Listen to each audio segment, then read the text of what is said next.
안녕하세요. 3월 13일 월요일입니다. 이 대표 전 비서실장이었던 고 전형수 씨 유족들은 서둘러 장례를 치렀습니다. 일각에서는 여러 가지 이유로 타살 의혹을 제기하기도 했습니다. 검찰에서는 부검을 요구했지만 유족들은 거부했습니다. 법원에서도 유족의 의견에 따라 부검을 허용하지 않았습니다. 이번이 5번째, 제명을 보면 도망가라. 이 죽음의 그림자는 언제 사라질 것인가?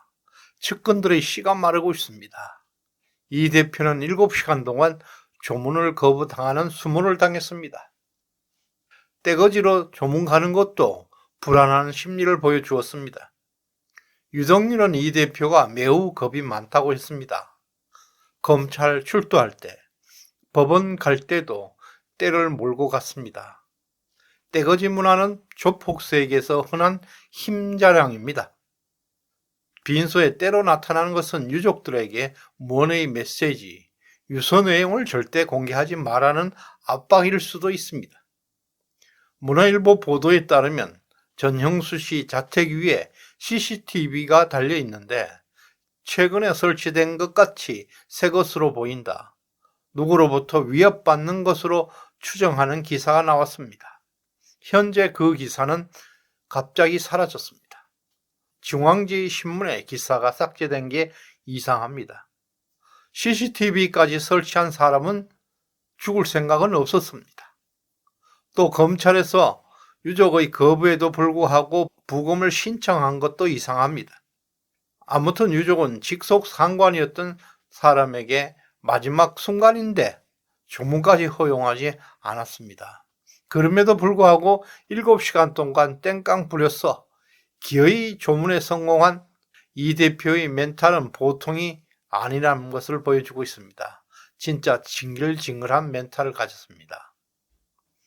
빈소 앞에는 기자단이 장사진을 치고 있었습니다. 이 대표는 조문하고 나올 때 기자들의 질문 공세에 한마디 말도 없이 침묵하고 빠져나왔습니다. 그런데 민주당은 전혀 딴판의 반응을 내놓고 있습니다.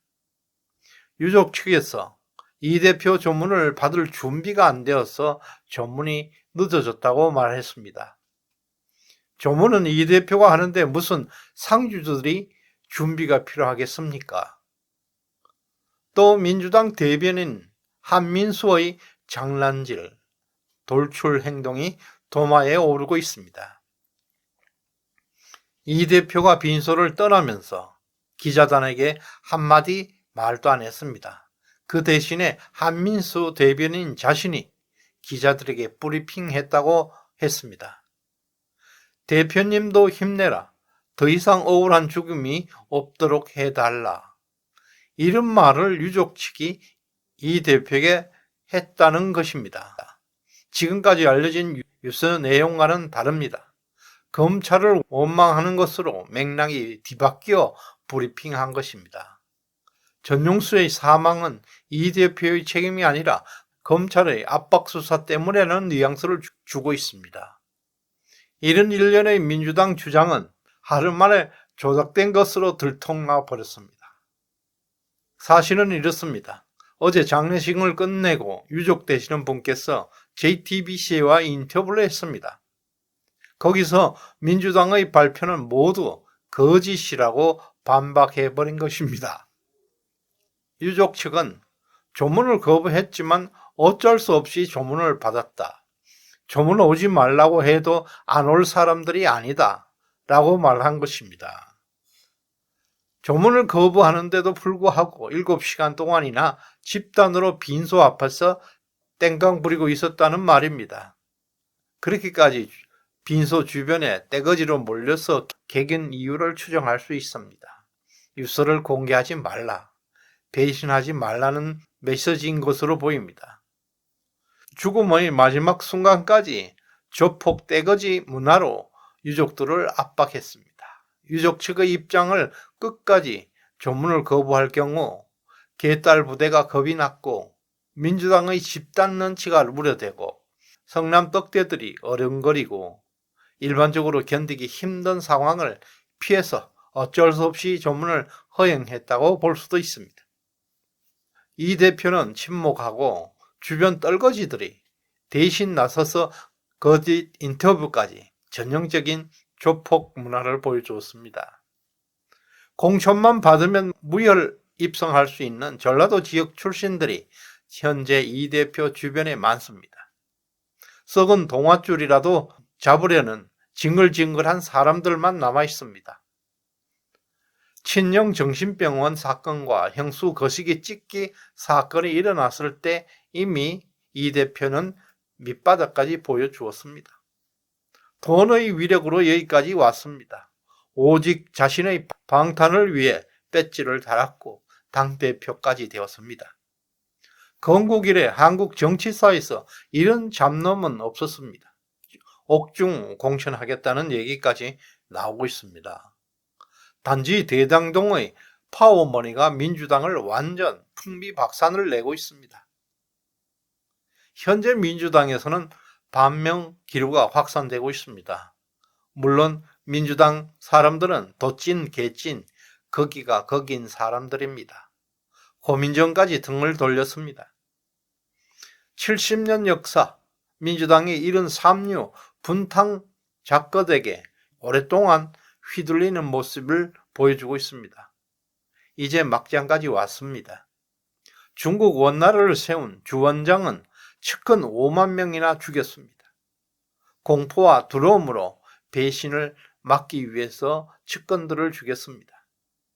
주원장은 공포 그 자체로 배신할 엄두도 못 내게 했습니다. 지금 개딸 부대는 반명들에게 좌표를 찍고 문자 폭탄을 날리고 위협하고 있습니다.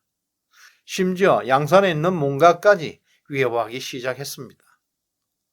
윤석열 대통령을 깡패라고 말합니다. 2판 4판 막장입니다.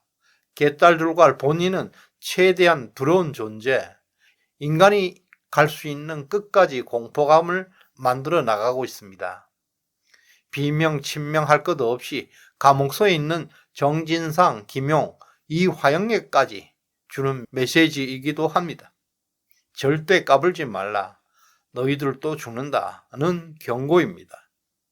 이런 벼랑끝 전술은 더 버틸 수 없는 최후의 막장이라는 것입니다. 이 대표가 약한 모습을 보이는 순간 감옥에 있는 측근들 뿐만 아니라 와장창 한순간에 배반이 일어납니다.